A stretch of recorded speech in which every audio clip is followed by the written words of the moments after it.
wonder if these guys are smartly selling it out at the very tippy top of the market. This is the regional metal scrapyard since the 1940s, and there's not going to be another one. So yeah, it is very, very much dependent on the location.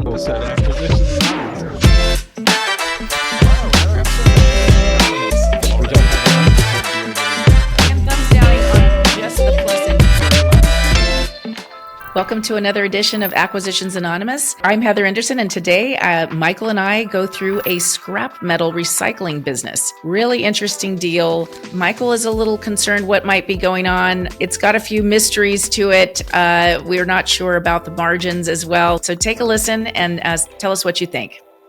This episode of Acquisitions Anonymous is sponsored by Acquisition Lab. Acquisition Lab and their team, they've been longtime supporters of the pod, and they provide a really great service for people who are looking to acquire a business.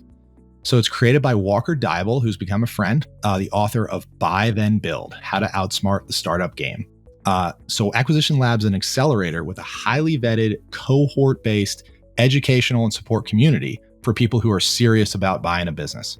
So a lot of our listeners like you tune in every week to our deal reviews. You want to get in on buying a business.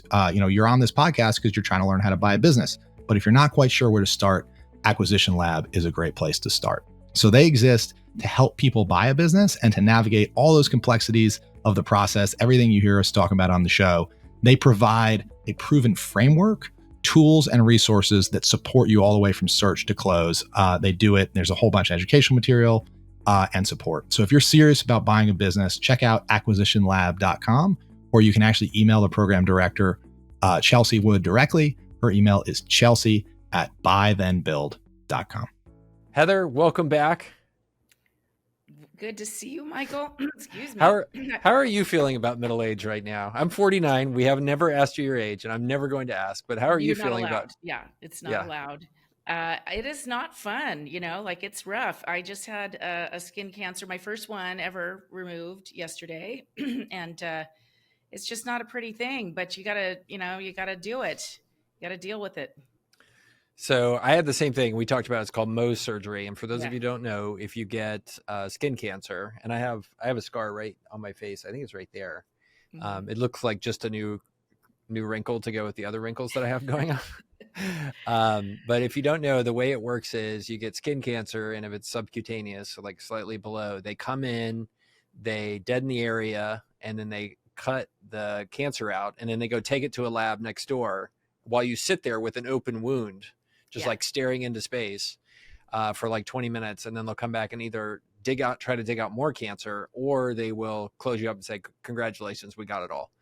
So I had the same surgery, and my story about that surgery, Heather, was that I show up and the guy's like, "Oh, you're Curdley from Twitter. I follow you. Oh man." And it was like, it's become kind of a problem when I go see specialists. They'll want to talk about business or Twitter or whatever. And I'm like, no, dude, I just want to talk about this cancer thing we got going on. And then I'm going to go home. Skin. Yeah.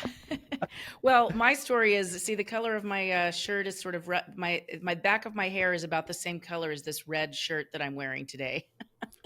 Because my Mohs surgery was on the top of my head where my hair parts. So everybody wear hats. I know we talk about sunscreen, but wear hats in the sun because it's very common, I guess, to get these skin cancers on your head, which is terrible. Well, it turns out we lost all this melatonin and turned into Northern Europeans because we were supposed to live in Northern Europe. Right. That's why Not in the sun. That's why we have white skin. So anyway, or yellow, whatever it is, if you're more of a Simpsons kind of person. So cool. Well, I brought us a deal, and I think it's just gonna be you and me today because Mills evidently got called back to court today. That's the one thing people don't talk about. We should maybe talk about this first. That is the one thing people don't talk about. Like when you own a business that employs like blue collar and lower socioeconomic workers, you invariably end up dealing with the legal system. Like if you're like a white collar law firm or whatever and you don't have a problem. And this literally happened to me last week. We got a call and somebody was like, yeah, hey, the warehouse, we don't have anybody to manage the warehouse today. And I'm like, what's going on? Well, our warehouse manager got arrested down at the convenience store, for whatever, driving without a license. I mean, just something totally not there. So people don't talk about And so Mills has got his construction company that does roofing, and guess where he is today? He's at federal court for something going on, and it's just like Yeah. inevitably he's dealing with stuff like that. Yeah. I literally just told one of my clients who's buying a roofing company some of these stories and said, you do need to be prepared for these kinds of issues that might come up. So yeah, for sure. Well, that'll be a perfect segue to let's talk about the recycling business. So I brought a recycling business from Pennsylvania. My story about recycling businesses. So, for those of you who don't know, there are these places where you can go and take metal, cans, wood, iron, all this kind of stuff. And you can go take, and they will pay you money to buy your spare stuff. Right. And so and they recycle it. Right. So one time we learned that you have to watch these recycling businesses because back when copper was like super expensive, like 10, 12 years ago, do you remember this when there was like a huge shortage in copper? Absolutely. So copper went through the roof. So if you had constructed anything, you had to worry about somebody coming and stealing all of your copper wire. And so people figured out that because copper was so expensive, these recyclers would pay you a ton of money for it. So like we caught somebody running a scam where they would take our Home Depot card, they would go to Home Depot, they would buy copper wire at retail, and then they would go straight over to the recycling place and sell it for half of what they just paid for it. So just straight up theft from the company. And, the interesting thing about it was you learn that these recycling places, they track the buyers and take ID from the people who bring them the recycling stuff. So that's how we called over there. We're like, hey, has this guy been coming over like selling brand new wire? And they were like, yeah, we have him. He's been here every week for the past 3 years. He sold like brand new wire. Yeah. Yeah, well, at least they take the ID, but of course the thieves gladly provide it, which I think is always kind of funny, but good that you caught him. 100%. So let me read you this one and see what you think. So this is a metal recycling business for sale. Its price is $3.5 million. Annual revenue is $20.3 million. So basically it's selling for over 6 times revenue. Net cash flow is $1.1 million, and it's located in Pennsylvania. Established in the 1940s, this business is a leader in the market for recycling, specializing in non-ferrous metals like copper, aluminum, brass, and stainless steel. It has unique expertise in recovering copper from insulated wire and also offers dumpster container services through its affiliate company, which is included in the sale. Located near a major metropolitan area and close to the highways, the company is poised for the right buyer to expand its services. The company's clients include contractors, electricians, demolition firms, and smaller scrap processors. This sale includes inventory averaging $2 million in value and equipment with an estimated replacement value of $2.5 million.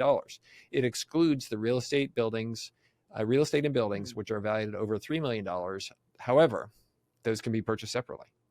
There are 20 employees, including the 3 operating owners who work full-time. The business operates on a 2-acre site with multiple warehouses and office space. They have a strong team with excellent regional reputation. They're profitable with solid cash flow and the ability to expand services and regions. The owners are willing to remain through the transition period and thereafter, and it's well-maintained equipment with high replacement value. Further details of the business will be revealed only to the buyer prospects with whom the broker has screened. Furniture, fixtures, and equipment is $2.5 million, and inventory is $2 million. And so, so we have this for $3.5 million for sale. We have a net cash flow $1.1 million business with $20.3 million in annual revenue. So about 3.5 times cash flow. Not bad. Yeah. What do you think? I mean, that sounds pretty good right there. I wonder how much this cash flow swings around with commodity prices. I would have to think it does a little bit. Perhaps not. Perhaps they're able to kind of maintain their margin. That would be something I'd be interested in. But 3.5 times cash flow sounds good. I do think you need to buy the real estate though here. Yep. You are very location dependent in this business, and I think you want to own it. The problem with owning this real estate though is you've probably got some environmental work to do. When we look at commercial real estate, especially for lending, a bank won't lend until they see that they've got all the environmental reports and everything's clean. And a lot of times businesses in this industry will have difficulty with those, kind of passing the environmental tests. So that might be something, you probably want to own the real estate. And if you do, you really want to check out the environmental situation, what the records show so far on the property. Yeah. Well, I think the positive from an environmental standpoint, it looks like they've specialized in copper, aluminum, brass, and stainless steel. So I don't think most of those do not have any sort of weird coatings or chemical treatments. But I mean, man, to your point, back in the 60s, they did some crazy stuff, like all those toxic waste Right. sites and stuff like that. So you don't know what's on this thing. It's a question of how long has it been used for this purpose, and what else did they do? Yeah, back in the past when things were they didn't really have the same level of regulation, and whether or not they use any solvents, around these metals because they can, seep into the soils and the water table that way. So I would think there's a lot to check out. It might be fine, but it might not, and that's just one of those things you really want to understand. Even if you were just to buy the business and become a lessee, you'd want to understand sort of the environmental state of this property for whoever owns it, your landlord or you. And I guess your landlord would be the seller here if they didn't sell it to you. So, what do you think though about the commodity pricing, Michael? Uh, I think I would be really curious to understand what the velocity of materials out of this place looks like, Mhm. right? I have to imagine what you're buying here is a couple things. You're buying the location, and I'd love to come back to that in a second. But I think you're also buying the relationships with the folks that are buying these metals downstream, like people Yeah. that are, you know, making copper wire or manufacturing stuff, or overseas buyers, right? Like there's a whole trade Mhm. of people who take things like cardboard boxes and raw materials from the US and put them into empty containers going back to Asia to make stuff to send back to the United States. So I think you're also buying that. I think I'd be really curious as to who's taking the price fluctuation risk in those situations, right? Like, are you as the owner of this paying, people that come up to you, let's say $3, and then the price of copper goes down by 50%, and suddenly you can only sell it for $3 or $2 to the next person in the chain, right? So I'm curious who's taking the price risk, if that makes sense. Hi, Heather here. When I'm not breaking down deals with these guys, I'm helping people get the right SBA loans for their business acquisitions. Because when you're buying a business, the best financing isn't one size fits all. There's the best rate, fastest to close, the specific loan structure that you need, or a little of all of those things. That's why my company, Viso Business Capital, works with over 30 different lenders to find you the best funding in less time and with less friction so you can focus on the deal. Sign up for a free live Q&A session on SBA loans at visocap.net. Then click Zoom sign up in the top right corner. That's visocap.net and click Zoom sign up. So they say their inventory averages $2 million. Right. So they are holding $2 million of inventory. and I am always any inventory business. I always say that's a yellow flag immediately because I want to know a lot about the inventory, like you said, the velocity, who's taking the pricing risk, but also how do you manage this inventory? This is junk, scrap metal. How are you accounting for it on your balance sheet? How do you come up with that $2 million? How are you pricing that? And how do you know how much you really have? A lot of small businesses don't have great inventory management systems, Right. even for brand new kind of stuff. And this is, again, scrap that's coming in all kinds of shapes and sizes and conditions, I imagine. So I think that's where I'd probably really dive in as a buyer, is trying to understand that $2 million of inventory and the velocity and how much of it is sitting around, how long it's really been there. Right. Um, and then I would kind of, on the inventory side, I'd kind of want to try to feel out, is this more of a supply side business, meaning that it's easy to sell, the commodity, the metal. There's always a buyer for that. Of course, you got to find the right price, but is this more of a supply side business where the key to the business is the relationships with the folks who bring in the scrap metal? Sometimes they are in recycling or any kind of used inventory type business. I have often found that it's more of a supply side business. Yeah. Look, I think there's another thing that comes to mind on this deal. Like, where are we in the cycle of, the reindustrialization of America, our demographics, all that kind of stuff? Like, I don't know how it is. I know how it is in SoCal. Nobody builds anything, but, in the rest of the country, including here in San Antonio, like, everywhere I turn, there is basically brand new Class A light industrial space, and it all Yeah. appears to be vacant. Like I'm driving around on the highways Wow. here, and it's like, oh, this is definitely like a cyclicality situation. And I think Wow. this business is subjected to that as well, right? Mm-hmm. Um, you know, everybody I know is drowning in inventory, oversupplied, Mm. pulling back. High interest rates are doing their job Yeah. to slow down the economy. And like this is a situation where, are you buying this at the absolute top? Because these numbers represent what's happened over the past few years through COVID up until recently. And we're recording this, I guess, September 2024. Like I wonder if these guys are smartly selling it out at the very tippy top of the market. Mm. So you feel like this business revenue is dependent on construction, building? Yeah, I think that's Mhm. I think that's who's buying a lot of this stuff, right? Right. Things like copper is going into The end construction, market. wiring and Yeah. stuff like that. Stainless steel may be different, but and then there's probably different users for aluminum and brass, but Hmm. I think people dismiss or discount how much of our economy is construction related in the US. Yeah. Like And housing and is, and and also trying to figure out the end market of some of these kinds of businesses. I've looked at a lot of them where, we've said, who are the end users and can we break it down sort of by channel? And sometimes it's very difficult to do. It's not clear where the copper is going exactly. The use of the final use, and it is important to know, like you said, if it's going somewhere where it's subject to cyclicality, you've got to know those cycles and where you're buying on those cycles. yeah. It wouldn't surprise me if a lot of this stuff is getting loaded up onto containers at the port of Pennsylvania and finds its way to China. China and Yeah, Southeast Asia. I bet right. you a big percentage of this goes straight back over there. Yeah, I would think Um, so too.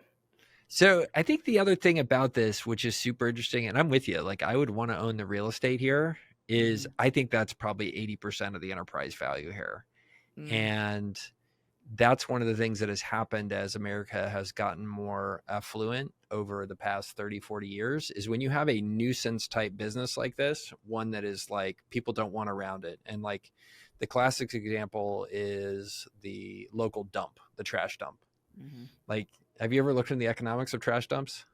No, Fascinating. really. So there's a dynamic with this kind of class of business that the once you have established one, like they become incredibly valuable because it's very difficult to build a new one. So examples of Mhm. that are like trash dumps, quarries, so like a quarry where you dig rock Yeah. out of the ground. Another one are oil refineries. Like new Mm. oil refineries haven't been built in the US for a really long time because the regulations have made it so difficult to open any Mhm. of these new things. And it's so easy for some like vociferous like public folks to be like, no, like we're gonna make it so this new dump can't set up. Auto scrap yards are another one. And so a business like this, like a lot of your enterprise value is because it's difficult for somebody to go open a new recycling business because nobody who owns a nice house and is making a good wage wants to live next to a recycling business, and they go and fight it and Right. keep it from coming to their community. Everybody wants office buildings and beautiful redone hipster type stuff like our friends on Real Estate Anonymous talk through a Yeah. lot. And like I think this is a lot of the enterprise value is this, because I guarantee this recycling business is probably very closely located to Philadelphia, right? We talk about being in Mhm. Pennsylvania, and the area code of the broker kind of reflects that. I think you have a situation here where 90%, 80% of the enterprise value is because these guys own a property that you can actually run one of these businesses on, and trying to compete with them would be virtually impossible. Just like the Right. dumps, just like the Right. quarries, just like the refineries, like same kind of stuff. Right. So the idea of location dependence, this is extreme location dependence. The fact that you have permits and you're there and it's established there since the 1940s, I guess that's our hint, right? Yeah. This is the regional metal scrap yard since the 1940s, and there's not going to be another one. So yeah, it is very much dependent on the location, and then you've got to value the real estate. Um, we talk about this a lot. Is that net cash flow?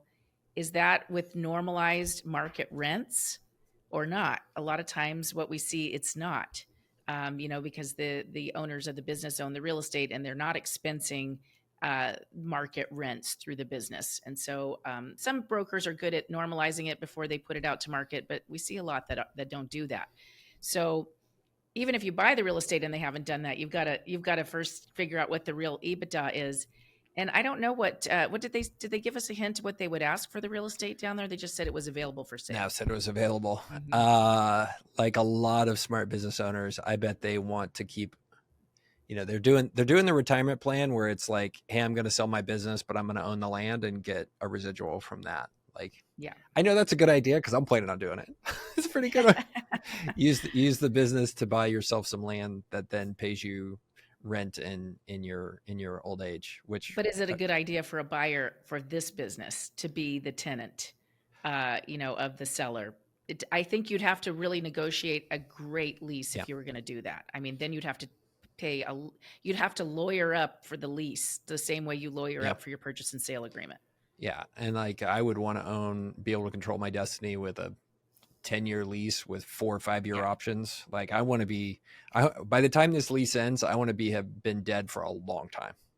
Like that's my goal. And I saw something really interesting in the last couple of weeks that a buyer did. A seller did not want to carry a seller note. And, we like those for skin in the game as lenders and buyers. We like those so that you've got a right of offset. If there's some misrepresentation or something, the seller loses some money.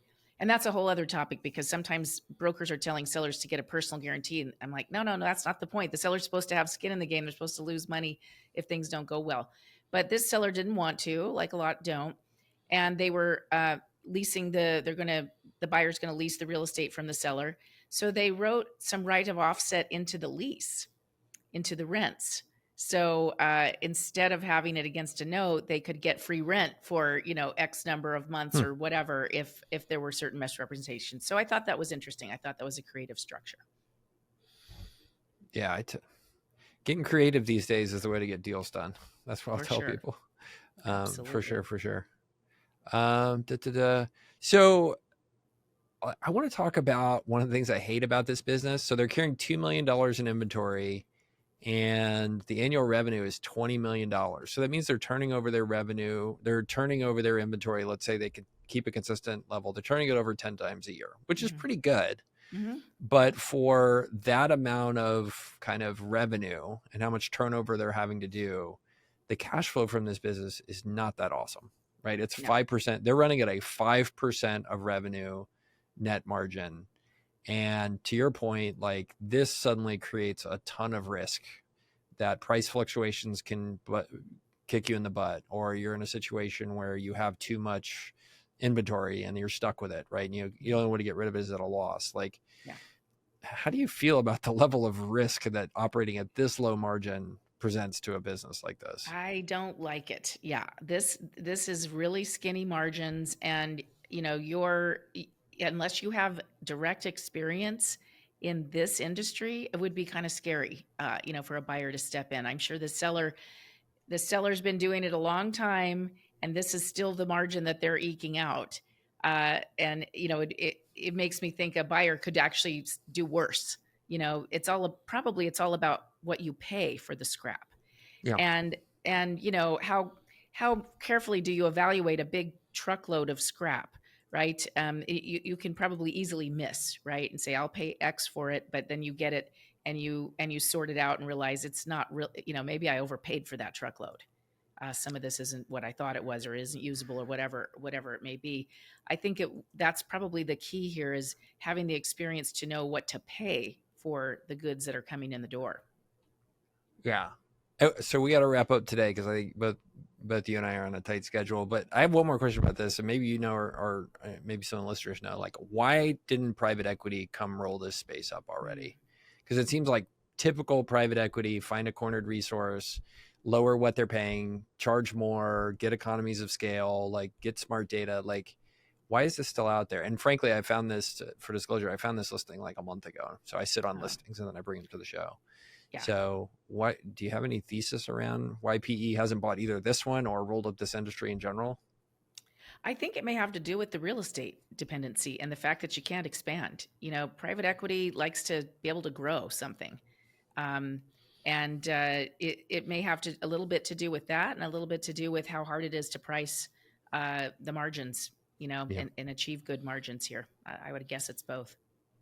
So definitely SBA financeable in terms of stuff, we think, right? I This mean, qualifies. size wise, it is. It depends on what the real estate, does to the whole picture. But yeah, it could be.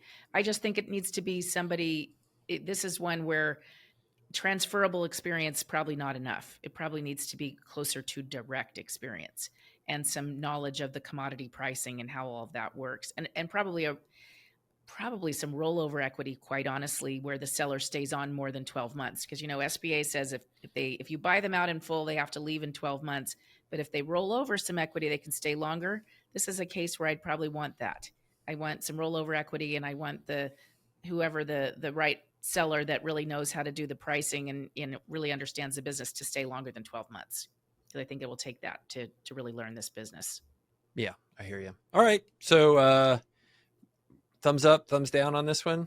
I'm like sideways. Depends on the buyer and the real estate price. There's something weird going on with this one. If there's not something weird going on with this one, I would be thumbs up. I think business got a lot of future. I think it's the right size for somebody to come in and get their hands dirty, literally, and move to Philly and do something with this. So I'd be thumbs up for the right buyer. I think for an independent person trying to get into entrepreneurship, I like it. But I guarantee there's something weird with this deal that makes it a non-starter. I just don't know what it is based on the list. Yep. Cool. All right, everybody. We'll see you next week. Thanks for another episode of Acquisitions Anonymous. Heather, great job today. Oh, thank you, Michael. Good to see you. All right. Catch you later.